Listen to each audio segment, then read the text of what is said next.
Ditanya geopolitik oleh perwira TNI, jawaban Gibran dianggap tak nyambung.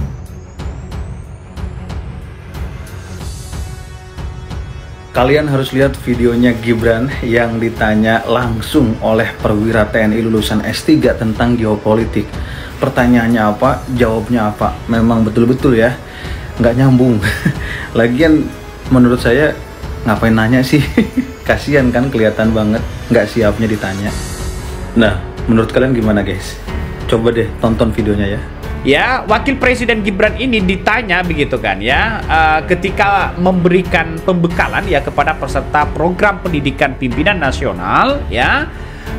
Pada kesempatan itu Gibran mendapatkan pertanyaan dari seorang perwira lulusan S3 ya, perwira tinggi begitu kan ya, Laksamana Pertama Arif Bahrudin kalau nggak salah, Badrudin ya kalau nggak salah ya, terkait dengan strategi geopolitik. Alih-alih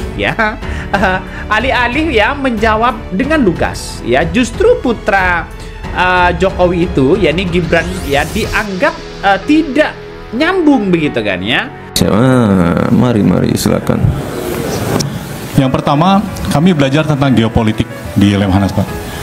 Kami berharap agar kepemimpinan geopolitik Indonesia ini bisa kembali memimpin di dunia yang sekarang ini sedang terpolarisasi dengan memanfaatkan Danantara yang saat ini sudah dibentuk oleh Presiden RI dan nantinya akan menyediakan anggaran yang cukup besar, di mana 20%-nya rencana dari Kepala Danantara akan diinvestasikan di luar negeri. Nah, untuk itu kami menyarankan agar investasinya ini di negara-negara non-blok dalam bentuk teknologi AI. Kebetulan kami S3-nya tentang model pelatihan AI, Pak. Siap. Sehingga kita bisa menyiapkan para generasi muda kita yang merupakan bonus demografi Indonesia, dilatih tentang AI, dilatih tentang fintech. Kemudian mereka membuka industri-industri startup di negara-negara non-blok tersebut dengan memanfaatkan QRIS kita, Pak. Ya, tantangannya saat ini adalah geopolitik yang nggak menentu, climate change, lalu perang dagang, perang tarif. Jadi ini Bapak Ibu, saya mohon doa untuk Pak Presiden yang saat ini sedang melakukan perjalanan ke luar negeri, agar beliau diberikan kesehatan dan kelancaran dalam tugas-tugasnya di luar negeri, karena penting sekali ini. Beliau menghadiri BRICS, lalu ini kalau nggak salah sedang di Brussels ya. Tidak memberikan jawaban yang luar biasa begitu kepada perwira itu begitu. Nampaknya ini sontak begitu. Di media sosial dianggap bahwa ini tidak nyambung dan sebagainya begitu. Jadi saya kira dengan adanya seperti ini maka orang-orang mempertanyakan begitu kan, mempertanyakan apakah Gibran ini cukup tahu begitu kan soal soal pertanyaan-pertanyaan soal geopolitik dan sebagainya begitu.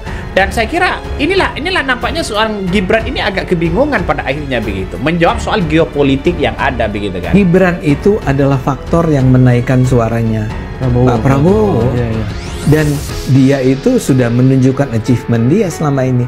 Performance dia menurut saya mungkin the best wakil presiden yang ada saat dalam sejarah kita nih. Tapi Anda bisa menangkap kualitas dia dari celetukannya, dari apa yang dia sampaikan, dari hal-hal yang barangkali nampak kecil di mata orang lain, tapi sebetulnya buat kita yang bisa menilai kualitas orang kan besar. Orang ini keren, anak ini pinter. Kalau aja dia dikasih kesempatan lebih, dia mungkin bisa menjadi seseorang. Ada teman saya mengatakan, aku tuh Mas itu pernah dapat tugas mengajari Gibran itu untuk bisa pidato selama 2 tahun. Berhasil? Agak. Kemudian setelah kasus di waktu musabaqah tilawatil Quran itu kan Gibran nggak bisa datang dan mukul gong, nggak bisa pidato ya.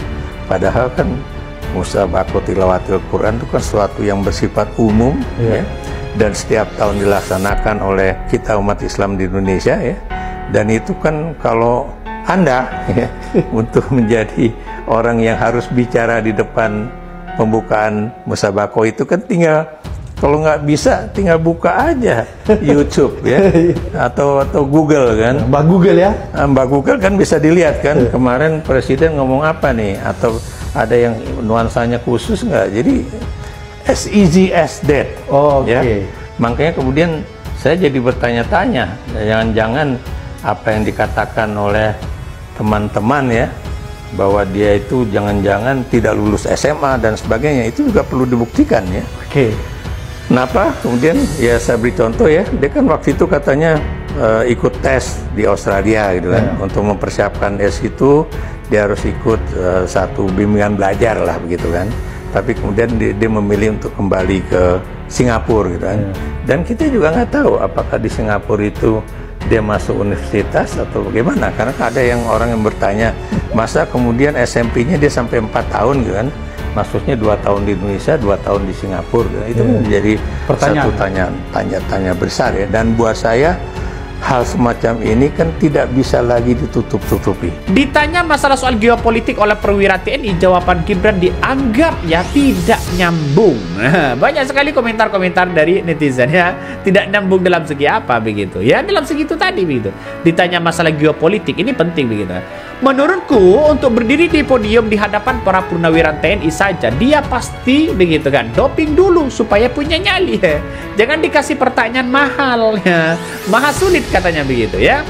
Jabatan membawa sengsara hampir setiap ya saat dibully. Lepaslah Gibran. Jabatan Wapres itu tidak cocok. Ini komentar dari netizen begitu. Tapi bagi kami begitu, ada satu hal yang kemudian menarik begitu kan ya, ketika Gibran mengatakan soal AI ini begitu, karena AI ini kan justru TNI Purnawirawan ini perwira TNI ini punya terobosan baru begitu kan, untuk meningkatkan bagaimana begitu bangsa kita itu tidak ketinggalan masalah AI dan sebagainya. Jadi saya kira ini langkah yang baik begitu kan ya. Jadi masih banyak begitu komentar-komentar dari netizen yang mengatakan bahwa ini seperti biasa seorang wakil presiden begitu tampil kosong. Momen anak Jokowi saat menjawab lulusan S3 beda kelas dengan AHY, ditanya apa jawaban apa. AHY dijawab sesuai pertanyaan, Gibran ditanya apa jawabannya apa. Kemampuan public speakingnya dan penguasaan materinya masih belum, katanya begitu. Tadi saya sampaikan negara kita ini beragam, negara kita ini majemuk, memiliki suku yang berbeda-beda. Ada 714 suku di Indonesia. Sebutkan lagi 6 saja. Suku Jawa, suku Sunda, Betawi, Batak, Dayak. Udah 6? Belum, baru 5. Satu lagi. Nah, satu lagi. Syukurin. Satu lagi sukunya. Banyak bro. Ayo, Dayak, Batak. Dayak, Batak, Jawa, Sunda. Satu lagi tadi. Betawi. Satu lagi. Ayo, kurang satu apa ya? Ayo. Bantuin dong Mas Bobi. Suku Cadang. Salah. Lama banget sih. Yang ini yang dayung-dayung, yang dari Makassar banyak, ada di Polonya ini, atasnya Surabaya, yang di Priuk, Madura, Bugis, Mamat. Gibran ini orang nggak tahu diri. Kenapa saya bilang nggak tahu diri? Nggak mampu tapi maksa. Kurang lebih sama dengan bapaknya. Kasihan nggak kita dengan anak cucu kita? Malu nggak kita sama founding fathers negeri ini yang sudah mendirikan negeri ini dengan darah dan jiwa?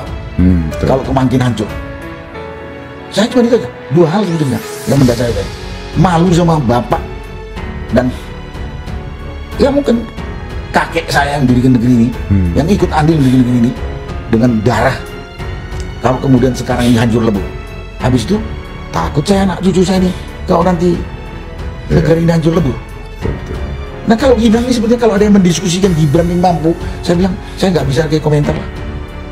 6 bulan ini kelihatan kerjanya cuma bagi-bagi susu, mengasih sambutan, membaca, salah, memimpin negara besar Indonesia yang sangat heterogen ini membutuhkan orang yang kuat.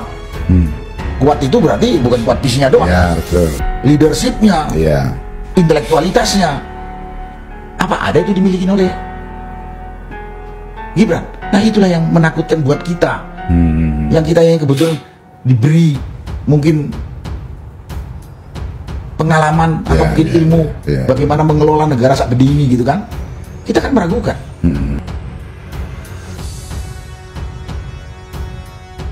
Wakil Presiden RI Gibran Rakabuming Raka memberikan pembekalan kepada peserta program pendidikan pimpinan nasional P3N XXV dan program pemantapan pimpinan nasional P4N LXVII tahun 2025 menjadi perhatian publik. Sebab, pada kesempatan itu, Gibran mendapatkan pertanyaan dari seorang perwira tinggi lulusan S3, Laksamana Pertama Arif Badrudin terkait strategi geopolitik. Alih-alih menjawab lugas, justru putra sulung Joko Widodo, Jokowi, itu dianggap tidak nyambung dalam menjawab pertanyaan. Hak itu terjadi, saat Laksamana Pertama TNI Arif Badrudin, seorang peserta Lemhanas yang juga doktor di bidang model pelatihan kecerdasan buatan AI, yang mengajukan pertanyaan sekaligus usulan strategis dalam sesi tanya-jawab di Istana Wakil Presiden. Arif membuka pertanyaannya dengan mengarah pada studi geopolitik yang dipelajarinya dan memberi inisiasi agar Indonesia dapat kembali memimpin di panggung dunia yang kian terpolarisasi.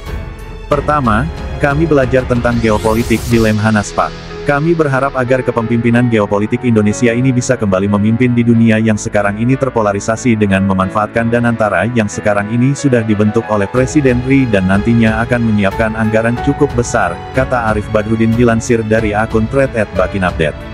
Ia menyarankan, agar 20% investasi dari lembaga Danantara dialokasikan ke negara-negara non-blok dalam teknologi AI. Kebetulan kami S3-nya tentang model pelatihan AI, tegas Arif. Selain itu, ia menyarankan agar generasi muda Indonesia diberikan pembekalan AI dan fintech. Sehingga kita bisa mempersiapkan generasi muda kita dilatih tentang AI dan fintech. Kemudian mereka membuka industri-industri startup di negara-negara non-blok tersebut dengan memanfaatkan KRIS.